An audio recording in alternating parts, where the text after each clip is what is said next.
Bom, pessoal, tudo bem? Mais uma aula de sociologia, então. Tivemos na aula passada Emile Durkheim, né? E hoje vai ser Max Weber.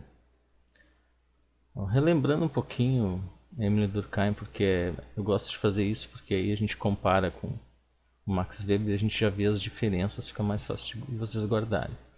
Então, a gente viu que o Emile Durkheim entendia a sociedade muito mais como formadora do indivíduo, né, do que o contrário.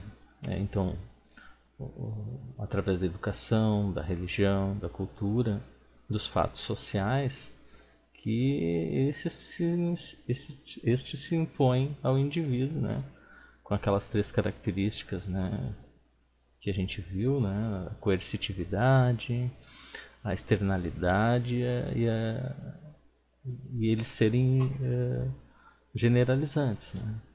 Ou então, o que era o fato social? Maneiras de agir, pensar e sentir externas ao indivíduo. Então, a consciência coletiva, essa maneira de pensar, sentir e agir externa, se impõe à consciência individual. Por que eu estou falando isso? Estou repetindo a aula? Não. A ideia é dizer que o Max Weber entende a sociedade opostamente ao Emile Durkheim. Ele até admite que a sociedade influi no indivíduo, mas ele diz que a sociedade é mais o resultado, então, das ações sociais dos indivíduos, né? E o que é uma ação social? Uma ação social é toda ação que, quando aplicada, recebe uma reação em troca, né? E a sociedade seria um conjunto de ações e reações dos indivíduos. Bom, a ação social, segundo ele, então, ele criou uma classificação, né? Dividiu em 4 tipos de ação social. Ação social racional a fins, ação social racional a valores, ação social afetiva e ação social tradicional. O que seria ação social racional a fins, então? Bom, tu tem um fim, ou seja, um objetivo, né? Vamos usar um exemplo geral. Assim. Quer comprar uma televisão 50 polegadas. Então tu vai ter a partir da razão, né? A partir da razão, ações para tu atingir esse fim. Então tu vai pesquisar preço, tu vai pesquisar na internet, tu vai ir em loja física, tu vai ver condições de pagamento e etc. Então tu age racionalmente, né, com um fim específico, né, um fim específico. A ação social racional a valores, o que é? Bom, tu age racionalmente a partir de um valor que tu tenha. Por exemplo, honestidade. Se o teu valor é honestidade e alguém esquecer a carteira em cima de uma mesa, tu vai guardar essa carteira, não vai ficar para ti, não vai roubar essa carteira, porque o teu valor é honestidade. Se o teu valor for desonestidade, é o contrário, tu vai ficar com a carteira que alguém esqueceu e não vai devolver. Então, isso é uma ação social racional a valores. Certo? E esses valores, eles podem ser de vários tipos, certo? Religiosos, éticos, tá? Bom, ação social afetiva. Bom, notem, percebam, queridos, que não tem a palavra racional na ação social afetiva. Por quê? Justamente porque seria uma contradição, né? Porque tu age segundo o impulso afetivo, como ciúmes, amor, ódio, e tu vai agir a partir desses afetos, então ela não é uma ação social racional, é uma ação social afetiva, certo? Então tu vai discutir com alguém porque tu, né, odeia esta pessoa, vai brigar, é uma ação social que é o afeto que te move. Ação social tradicional é a partir da tradição, tu não reflete muito sobre isso, tu apenas faz o que tem que ser feito porque tradicionalmente tu sempre fez, né? Tem o velho exemplo da cabeça do peixe, em que a tua bisavó cortava a cabeça do peixe para fazer um peixe assado no forno. A tua avó fazia a mesma coisa, a tua mãe fazia a mesma coisa e tu sempre fazia a mesma coisa também. E um dia tu pesquisando na família, tu descobriu que a avó fazia isso porque o forno era pequeno.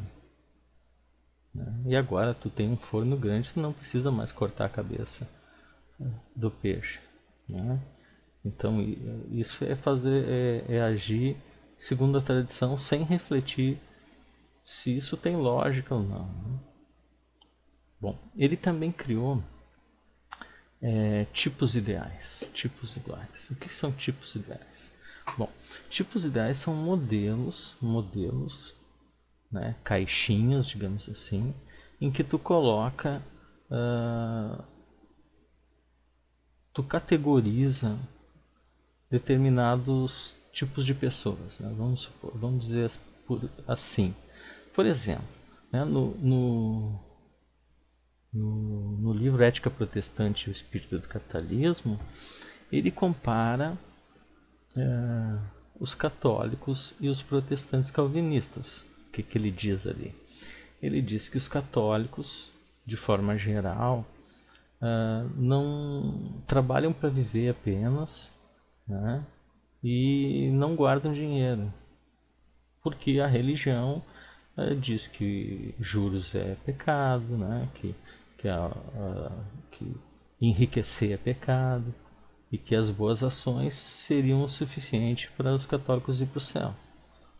Ok? Já os protestantes, porque a religião protestante fala outra coisa. Ela diz que a grande que não são as boas ações que fazem com que alguém vá para o céu, por exemplo, mas isso é impossível, né? Há uma predestinação, Deus já escolheu quem será salvo, mas Deus escolhendo quem será salvo, a única maneira de a gente saber quem foi salvo é se a gente for próspero no mundo, se a gente ganhar dinheiro, né? Então são duas categorias, dois tipos ideais que a gente vai tratar ali no Ética Protestante e Espírito do Capitalismo, que são dois tipos ideais. Isso quer dizer que todos os católicos pensam dessa maneira? Não. Isso quer dizer que todos os protestantes calvinistas pensam dessa maneira? Não. Mas que muitos deles pensam. Então é uma espécie de, né, é uma idealidade do real, não é um tipo real, um tipo ideal, mas que abarca muitos deles, né, para poder fazer a análise, né, fazer a sociologia compreensiva. Bom, isso faz com que a gente tenha uma boa ideia de como as coisas funcionam. É um tipo ideal, como já disse, ideal nunca é real, mas é aproximado. Bom, então, essa sociologia compreensiva dele, ela também se baseia em causas e efeitos, né? No caso da ética protestante ali, essa ética do trabalho que a gente vai ver depois ali, ela produziu uma acumulação e por consequência as primeiras empresas capitalistas, né? Essa ética do trabalho. Então acho que o trabalho seria a causa e o efeito seria então a produção, né, das primeiras empresas capitalistas. Diferentemente do Durkheim, ele não tem a pretensão de encontrar leis gerais que valham para todas as sociedades, né? Não tem a pretensão de ser generalizante, né? Ele fala que a ética protestante é uma das causas, né, do capitalismo, né? Mas não é a única, né? Tem o racionalismo, tem a matemática, tem a cientificidade da época, né? A revolução científica, tem uma série de outras causas. Então ele é mais, ele trabalha com uma delas, né? Certo? Então a sociedade é o resultado das ações sociais dos indivíduos, né? Apesar de, como eu já disse, ele admitir que a sociedade influencia, mas ele trabalha com esse ponto de vista. Bom, na ética protestante e o espírito do capitalismo, então, nós temos a doutrina da predestinação. Então, como eu falei anteriormente, eles não acreditam que as boas ações, que com boas ações tu vai ser salvo. Eles acreditam que Deus já escolheu, já tem os predestinados, né? Então, que a única maneira de a gente saber quem foi predestinado a ser salvo é quando a gente engrandece a Deus mostrando a nossa prosperidade. Então, se a gente for próspero, é sinal que seremos salvos. Certo? Bom, então, essa ética, então, protestante, né? Essa maneira de pensar, independente do que a gente ache disso, né? Mas essa maneira que eles pensavam foi fundamental, né, segundo o Weber, para que se construísse as primeiras empresas, né? Então, o objetivo dessa ética protestante e, no fim, essa ética do trabalho era acumular, né? A gente não confundir com o capitalismo atual, né? O objetivo é acumular dinheiro e aí gerar excedente e então produzir as primeiras empresas, né? Eles acreditavam também que se eles estavam dando emprego para as pessoas, né, eles estavam ajudando as pessoas a serem salvas, certo? Então o objetivo era acumular e não gastar, não gastar. Não é o que a gente vê hoje, né? Os ultra ricos e tal, esbanjando, né? Não é isso. Então isso é um primeiro, uma das causas, uma primeira amostra, né, do que seria o capitalismo, mas depois as coisas mudaram muito, né? Muito, né? Bom, tem uma valorização do trabalho nessa ética protestante, então o trabalho é muito importante. A vocação de fazer o que tu deve fazer, tu encontrar a tua vocação, também é algo muito importante. Então, notem, né, que essa ética protestante e essa ética do trabalho produziram, então, essa espécie de espírito empreendedor, né, do capitalismo, né, acumulando e gerando excedente. Então, é uma das causas, como eu falei anteriormente, da produção das primeiras grandes empresas. Ele viu que Weber, né, ele viu que a Inglaterra e a França, que tinham elementos tinham existia o protestantismo, né, se industrializou primeiro que as outras que outros países que eram católicos, como Portugal e Espanha, certo? São um indicador também. Então seria isso, pessoal. Um abraço, até a próxima.